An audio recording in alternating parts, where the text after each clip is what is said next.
Salutations mes chers, je suis Crayon du service magnétique.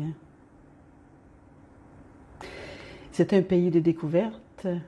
En effet, plus vous entendez ceux qui sont des experts, qui ont étudié pendant des années pour vous parler de ce pays, plus vous êtes impressionnés, je l'espère, non seulement par ce qui a été découvert, mais aussi par ce qui se trouve sous le sable pour une découverte future. Il s'agit d'une petite méditation et d'une canalisation que j'appellerais la découverte de soi, et nous allons faire un certain nombre de canalisations à ce sujet. Et donc, nous commençons simplement, nous commençons directement. Nous commençons par l'histoire ou la parabole, si vous voulez l'appeler ainsi, une allégorie d'un homme nommé Wo. Et nous l'utilisons constamment comme un exemple, toujours de façon métaphorique, pour illustrer une évidence, une vérité. Wo n'est ni un homme ni une femme, même s'il est identifié comme un homme, parce qu'il n'y a pas de juste milieu dans l'humanité, alors nous l'appellerons donc Wo-man. Il peut être l'un ou de l'autre sexe, à vous de choisir. Wo est dans un endroit mystérieux pour vous, mais pas pour lui. Il a grandi là où tout le monde doit marcher dans du sable. Il y en a environ 1 mètre partout où vous allez. C'est normal pour Wo, absolument normal pour lui. Il a grandi avec, il est né avec, sa mère, son père, ses grands-pères, ils ont tous dû marcher dans le sable partout où ils allaient. Et ils s'y sont habitués, c'était difficile, ils ne pouvaient pas aller très vite, mais c'était la normalité pour Wo. Il se rendait à son église de sable où il se frayait un chemin dans le sable et où il parlait du Créateur qui les avait créés, eux et le sable. Il a fait toutes ces choses que l'on peut penser faire dans n'importe quelle culture. Il allait au magasin de sable pour faire ses courses, etc. Il y avait des mécontents du sable. Il y avait des gens des sables avec qui il aimait être, et c'était un univers de sable. Tout tournait autour du sable. Et comme le veut l'histoire, il a rencontré un groupe de personnes. Il a commencé par l'une d'entre elles, qu'il a invité à voir les autres, et ces personnes étaient très bizarres. Vous voyez, il a observé que le sable se retirait devant eux partout où il marchait. C'était si étrange qu'il ne voulait pas vraiment s'associer à eux. Pas vraiment, mais il ne pouvait pas s'empêcher de voir quels étaient, ce qu'ils étaient et ce qu'ils pouvaient faire. Et ce qu'il a le plus observé, c'est qu'ils étaient heureux. Ils étaient plus heureux que lui parce qu'ils n'avaient pas à se frayer un chemin dans le sable. Mais c'était si inhabituel parce que ce n'était pas normal, non, ce n'était pas approprié. Quelque chose n'allait pas. Il est allé voir ses conseillers spirituels qui lui ont dit « Oh, ne t'approche pas d'eux.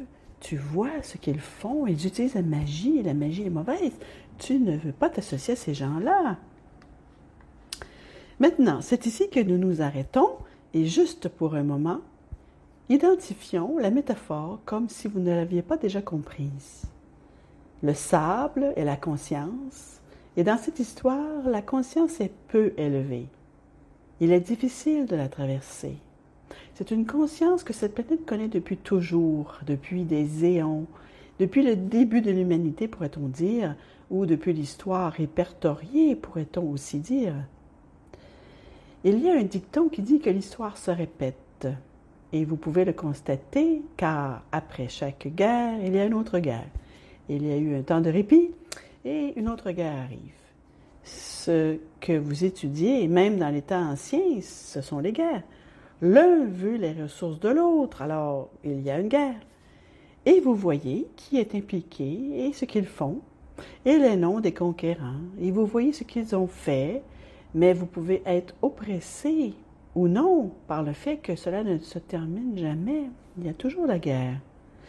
C'est une planète avec une conscience limitée qui se faufile dans les sables dont ils ne peuvent pas se libérer et de tant d'autres choses qui les identifient en tant qu'humains. Vous pourriez même appeler cela la nature humaine. Voici ce dont nous parlons depuis 32 ans. Il y a une époque où cette nature humaine va changer.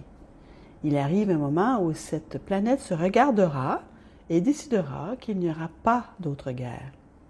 Mes chers, vous êtes sur le point de le faire si vous ne l'avez pas encore remarqué. Vous êtes sur le point de le faire. Et peut-être qu'il en a fallu une pour que vous voyiez la réaction des autres. Wow se tient là, et il a vu des gens qui ont une conscience plus élevée car le sable de la basse énergie se retire loin d'eux, où qu'ils aillent. Il a été averti qu'ils ne sont pas bons, qu'ils ne sont pas fiables et que cela ne peut pas venir de Dieu. Et pourtant, il est attiré par cela. C'est la proposition que nous faisons depuis 30 ans.